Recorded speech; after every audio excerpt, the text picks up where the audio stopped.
저는 만 5살에 바이올린을 시작했는데요. 바이올린 소리를 워낙 좋아했어서 그 특유의 따뜻함과 약간 사람의 목소리 같은 목소리를 갖고 있거든요, 바이올린이.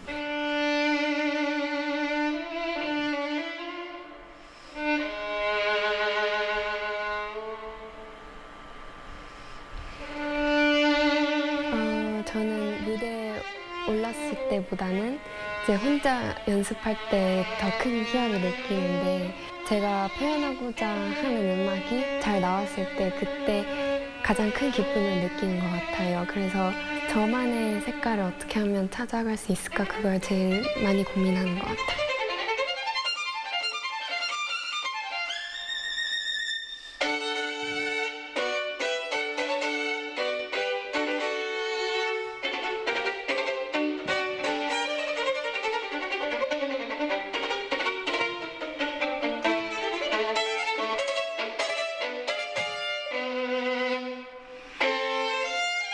아무래도 연습을 할 때는 이제 생각과 고민을 많이 하는 반면에 무대에서 연주할 때는 정말 머릿속을 비우고 아무 생각도 안 하려고 하는 것 같아요.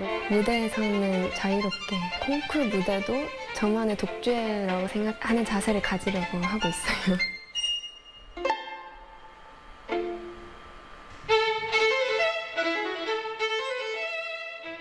사실 바이올린과는 거의 제 인생의 대부분을 같이 해왔기 때문에 저를 힘들게 할 때도 많지만 제가 가장 사랑하고 아끼는 존재입니다. 작곡가가 전달하고 싶은 메시지와 또 제 자신이 관객들에게 전달하고 싶은 메시지를 모두 다 설득력 있게 잘 전달할 수 있는 그런 연주자가 되고 싶습니다.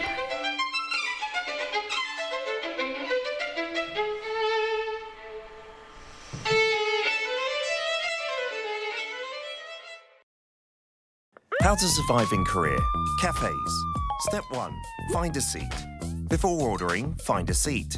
Laptop, ID, smartphone, jacket, whatever that can mark your territory. But no bites. It's a little too big.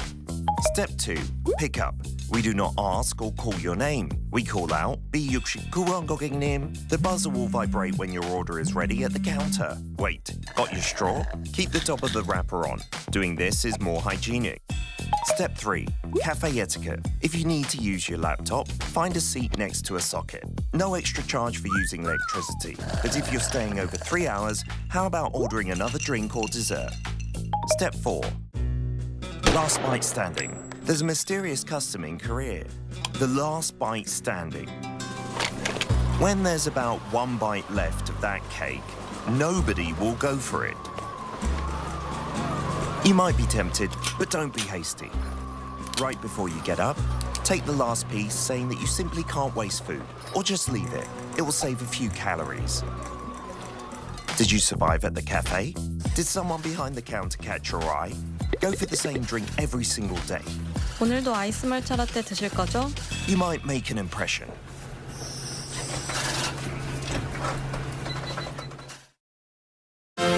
Millennial and Gen Zs are reshaping the world. News generation shares their fresh perspectives on what's trending now. From global developments to everyday culture, we're diving into the stories that matter. This is News Generation.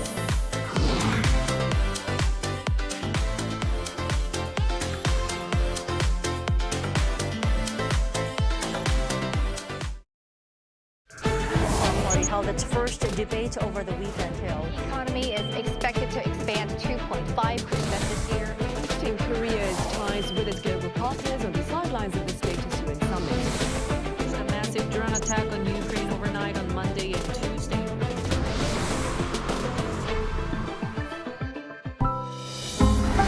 Arirang.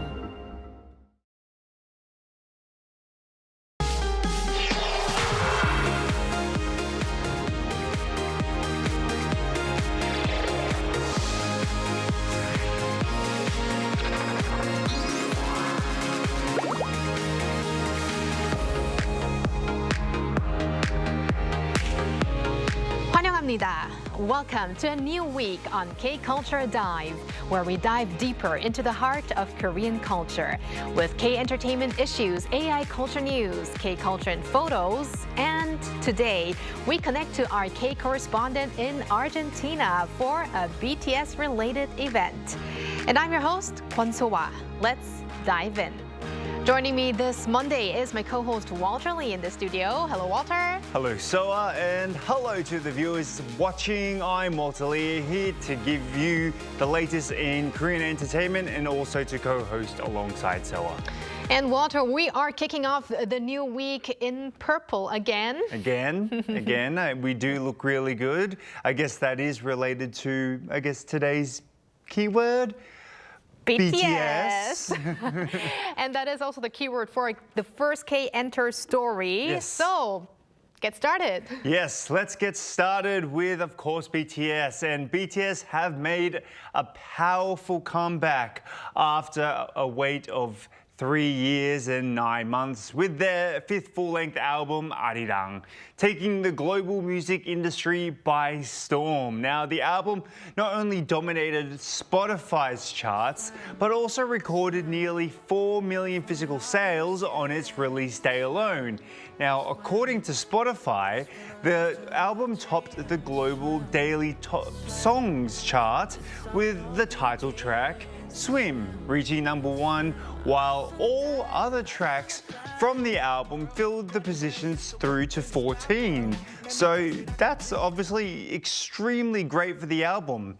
Big Hit Music reported on Saturday that Arirang, released at 1 p.m. the previous day, sold 3.98 million copies on its first day, surpassing BTS's previous first week sales record of 3.37 million copies set by their 2020 album Map of the Soul 7. Now, the global response has been equally explosive, with the album topping the iTunes Top Albums chart in 88 countries. This is including regions like Italy, Mexico, and also Sweden. Amazing. And with the BTS comeback, we also, of course, had the BTS comeback concert here in Seoul at Gwanghwamun Square. And I was lucky enough to not be there, but watch it on Netflix. Yes, as I was too. Right. So, tell us about the concert. And I guess BTS also had many people to thank them for the concert going smooth like butter, right? Exactly, smooth like butter indeed. So, yes. 안녕하세요, we're back. Those were the words from the leader of BTS, RM, that echoed through Gwanghwamun Square as fans screamed their lungs out. And as the group made their official stage comeback after nearly 4 years. Now, they then went into the first song of their new album, Body to Body, and showing off a mixture of modern-day K-pop with elements of traditional Korean music as well. You actually got to see people in hanboks, etc. And singing to the Arirang part, Singing to the Arirang parts as well. Also known as traditional music as gugak. So, however, it wasn't just new songs that they performed to huge numbers of fans who attended. There were also classics like, as you said before, Smooth Like Butter or Butter. And they almost finished the night off with Dynamite, but then they had one more song after that. But throughout the night, there were genuine concerns over potential safety incidences from the massive crowd that arrived. But BTS did not forget to acknowledge those who were involved in this process, saying that they bowed their heads in gratitude to the police, firefighters and government and local officials who embraced Gwanghwamun Square as the stage for their return and worked hard to ensure the concert remained safe without any major incidents. As far as we know, everyone was safe. Right. It was an amazing concert and also very organized. And last but not least, Walter, finally news on the King's Warden, because it's still making news. It's still making news. Yes, the film The King's Warden, or Wangwa Sanin in Namja has climbed to number 3 on Korea's all-time box office list, and it keeps climbing. Now, according to the Korean Film Council's integrated ticketing system on Monday, the movie attracted around 803,000 viewers over the past weekend, accounting for a 52.2% revenue share and holding firmly onto the number 1 spot. Now, its total audience has now reached approximately 14.676 million, surpassing Along with the Gods, The Two Worlds, or 신과 함께, 죄와 벌, sorry. And that was around 2017 when that came out, which was 14.41 million in total. And Ode to My Father, one of my favorite Korean movies, 국제시장, that was in 2014 with 14.25 million. Now, over the weekend to secure 3rd place overall. Now, the top 2 positions among domestic releases remain The Admiral, or Roaring Currents, or Myeongrang, in 2014, 17.61 million, and Extreme Job, also actually one of my favorites, 국항 작업 in 2019, 16.26 million. Now, in terms of total revenue, however, the film has already claimed the number 1 spot, helped in part by higher ticket prices. The King's Warden has grossed 142.5 billion won, surpassing both The Admiral Roaring Currents, which had 135.7 billion won, and Extreme Job, 139.6 billion won. What an achievement. So K-pop is doing well, K-movies are doing well, and so are you, our K-Enter News expert, Walter. And thank you for those updates. Stick around. Will do. And now let's move on to our AI anchor, Arirang, for more on the culture front. Arirang. Thanks, Sua. Here's your AI guide to the latest cultural headlines from Korea. Let's begin with our top story. Culture Minister Choi Young has expressed gratitude for the safe and successful staging of BTS's Gwanghwamun concert. Choi, noting that the event concluded without a single safety incident, attributed the smooth execution to the mature civic awareness of the Korean public and the cooperation of the group's global fanbase, ARMY. He also thanked those who tolerated inconveniences for the concert, as well as volunteers, public officials, and other personnel who worked to ensure safety. The minister also pledged further government support aimed at expanding the global reach of K-culture. A major behind-the-scenes deal between Netflix and BTS's agency, HYBE, is believed to have underpinned BTS's free comeback concert at Seoul's Gwanghwamun Square on Saturday. According to industry sources, Netflix is likely to have fully financed the production, with costs estimated to be in the 10 billion won range, which is more than $6.6 million. Neither company has officially confirmed the figure. In exchange, HYBE reportedly granted Netflix exclusive broadcasting rights to the high-profile performance, while retaining ownership of related intellectual property. The concert was live-streamed on Netflix to viewers in more than 190 countries. Windows and doors of major halls at Changdeokgung Palace will be open to the public this spring, offering visitors a rare look into the palace's interior layout. The Korea Heritage Service says the event will run from Tuesday through April 5th, giving visitors expanded views through the traditional wooden windows and doors, known as Changho. Key areas open to visitors include Hyejeongdang, Nakseonje, and the Royal Administrative Quarters, providing a deeper sense of the palace's spatial structure. The program is open to all visitors without reservation. That's all from me. Turning now to a quick look at more K-culture stories making headlines today.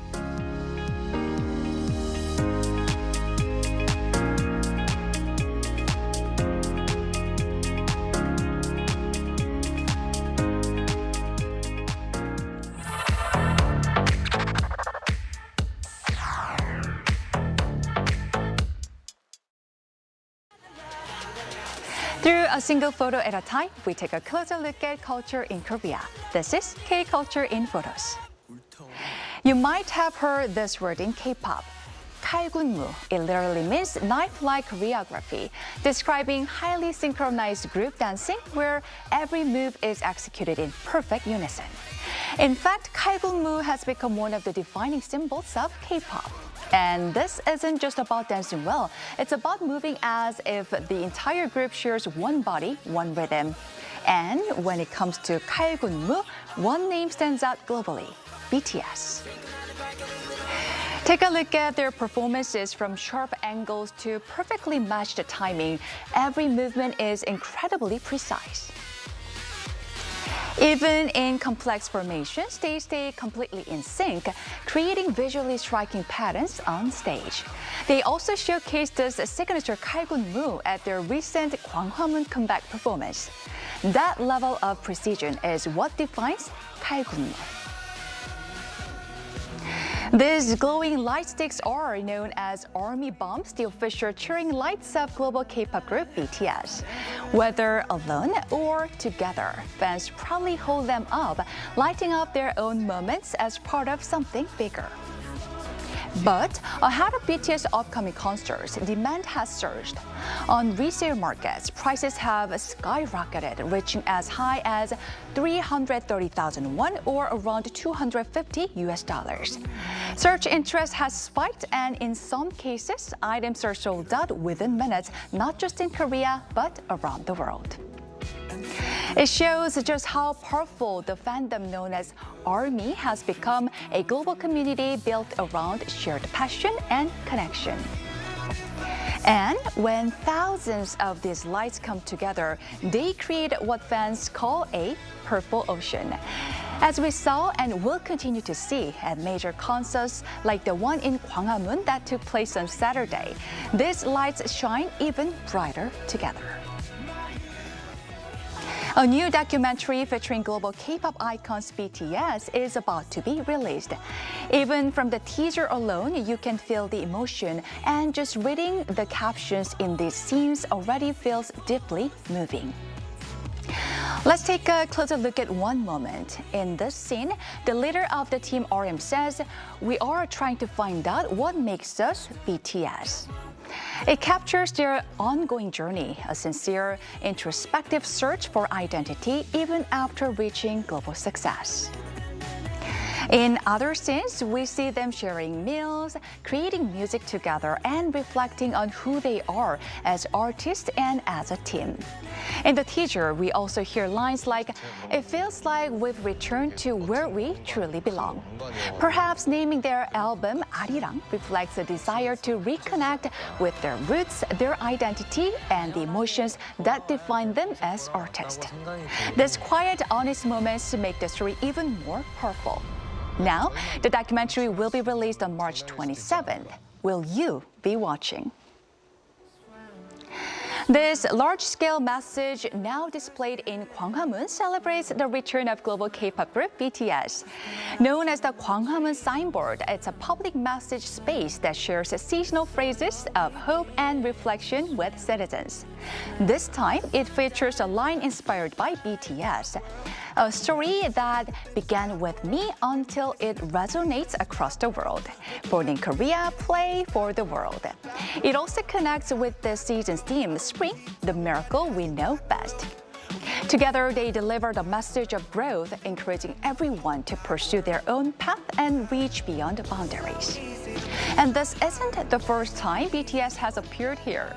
Lines like, "Run, run, run, it's okay to fall, it's okay to get hurt," and "Dance as your heart leads you, no permission needed," have offered comfort and courage to many. Building on this connection, cultural heritage-inspired gifts are also being introduced, reinterpreting traditional Korean elements through a modern BTS-inspired lens. It's another way their message continues, linking the past, present, and future through culture.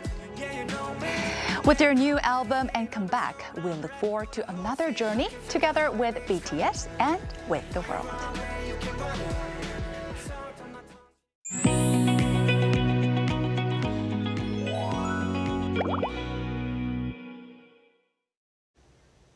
With BTS having made their comeback, excitement among fans around the world is reaching new heights. We hear that a large BTS fan gathering recently took place on the other side of the globe in Argentina. Before we connect with our K-Correspondent there, let's take a quick look at the fan atmosphere on the ground. Chicos, mi niños hermosos, los 7 son hermosos. Cada uno tiene mi corazón perteneciente a mí. Los amo por su educación, por su respeto. Gracias por venir acá a Buenos Aires, a Argentina. Gracias por acordarse de nosotros. 안녕하세요. 방탄소년단 제 이름은 사이르입니다. 사랑합니다. Now, let's connect live to Jini Hwang, or Hwang Jini in Korean, a content creator and influencer in Argentina, to hear more directly from the scene there. Hi, Jini. It's been a while. Hello, Ginny. Hi, how are you? So good to see you. So good to see you, Jini. So for our viewers who might not be familiar with you, could you please introduce yourself very briefly? And yeah, also, please tell us where you're joining us from today. Okay, hi, my name is Jini Hwang, a Korean anchor living in Argentina. I'm content creator as well. I'm also the founder of Jini Channel, a platform focused on Korean culture in Latin America. And today I'm here in Buenos Aires, the capital city of Argentina. And that's also where the gathering was held, right? Exactly, in the center of Buenos Aires city. Right. Okay, talking about that event, what kind of BTS event did we get a glimpse of just earlier when you were interviewing? And the crowd looked big, but how large was it and how many fans do you think gathered there? Wow, what we saw was a large-scale fan-organized gathering by the ARMY community in Argentina. Around 700 fans came together, which is quite impressive. Some live more than 1,500 kilometers from Buenos Aires. They flew in, stayed for a few minutes, and then returned home. The highlight was the creation of one of the largest BTS fan-made flags in the world, over 200 meters long, symbolizing unity across the country. Wow, that's impressive, and the flag looked amazing. And also the very first interview, it was so sweet to see the old lady as well, she looked emotional when she was talking about ARMY. That was really touching. We love her so much. Yeah, she was our ARMY, Grandma ARMY. Her name is Marta. Right. Now, that interview with Marta was also very touching. And you interviewed the ARMY yourself, Jini. So what was the atmosphere like among them? Oh, the atmosphere was incredibly emotional and energetic. There was a strong sense of community. People who had never met before were hugging, singing, and sharing their stories. For many, BTS is not just a music, but a source of comfort and identity. So being together like that felt almost historic. Why don't we take a look at their interviews? This is a very special day for us because this is a project that we want to share with all the world, and we want to send the message that Argentina loves so much BTS. We are waiting for them many years. So I think this is the realization that ARMY's Argentina love. And of course, the excitement for the tour, the dates in Argentina. So how many years have you been waiting for BTS in Argentina? Too much. I want to say too much because really it's too much. They never been here before, so it's very special for us this year. We are waiting here in Argentina for you. We have so much love to share with you. And ARMY, be ready for the comeback. Pre-save Arirang, share the videos, and be ready for the tour. Argentina waits for BTS with much love. Why are you in the ARMY community? What's so special? I think the special part is that everyone here has a meaning and a purpose. We all are gathered together for this seven boys that we love, but we share the same message and the same love, and this is, I think, is the most important. And there are people from any country, any age, any race. It's like huge, massive. Wow. What kind of values do you love? Oh, they give me strength to move on. Okay. In everything. Okay. Okay. Day by day, I wake up listening to them, and they make me happy. And, Wow. And I enjoy going to work everywhere. Oh. My son showed me My Drop when it first came out. Wow. And at first, another boy band. Another one. And I started seeing reels in TikTok, and it keep appearing one after another, and then I fall in love. But not only the music of them. Okay. Because I started seeing the Run BTS, the chapters, and that was. So now, who is more fan of BTS, you or your son? Me. Say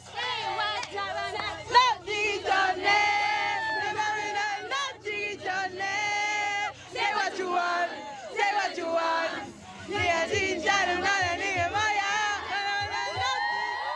We're seven. We are BTS tribute dance group. So every one of us represents one member. I represent J-Hope. J-Hope, you're my inspiration behind every dance step that I do. I am dancing here right now because of you. So thank you so much. I love you. You're incredible, and you inspired so many people.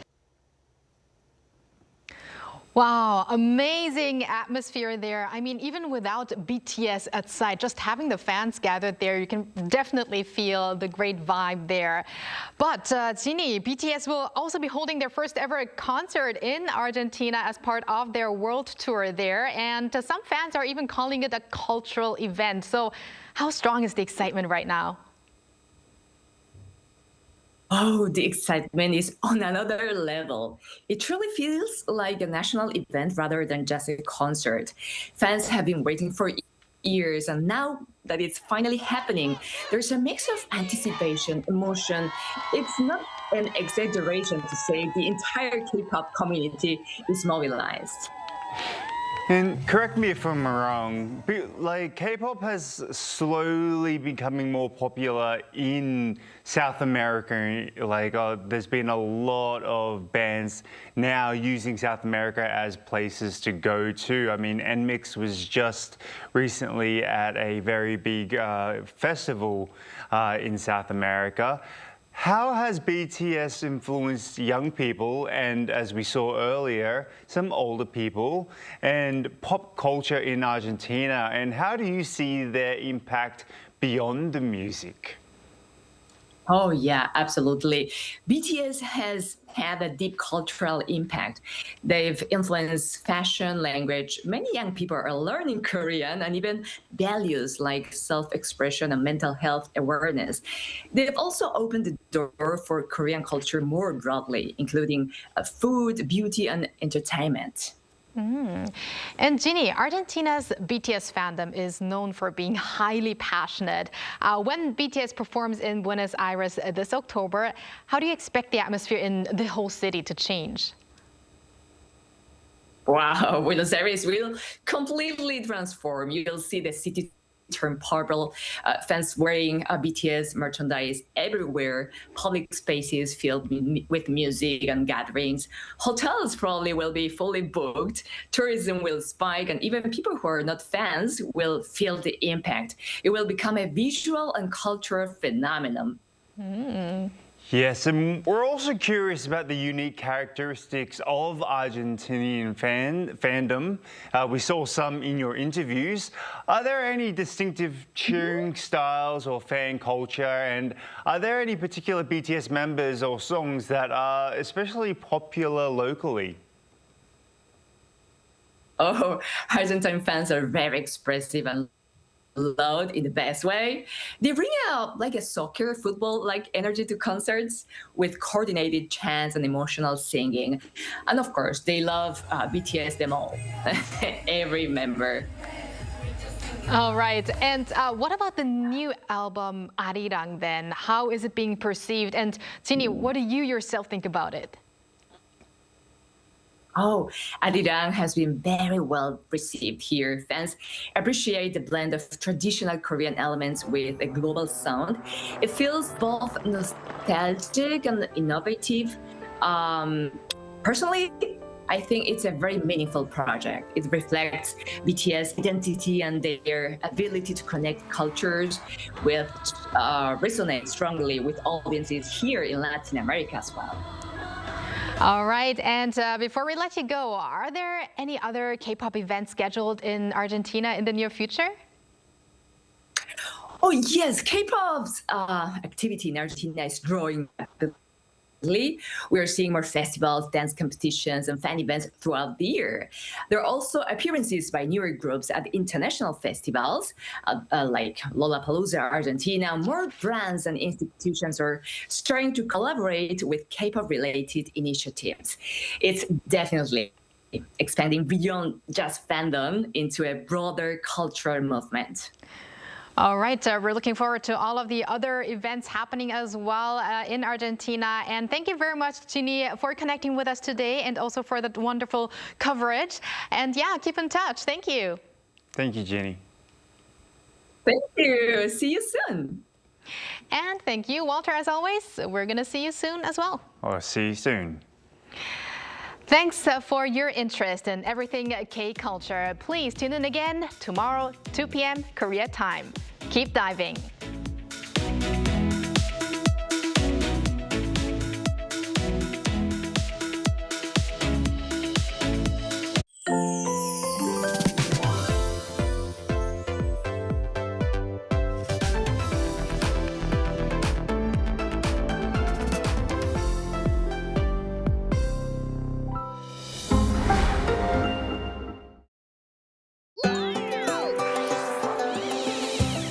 On the occasion of the 30th anniversary of the Arirang TV, I wish to extend my warmest congratulations to the leadership, journalists, and producers and all members of the Arirang family.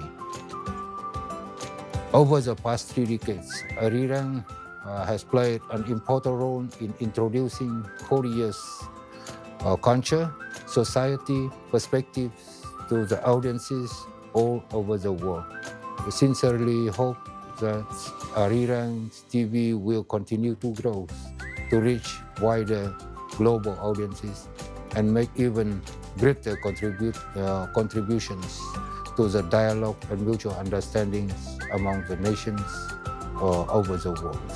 I wish Arirang TV continued success and bright futures in the years ahead.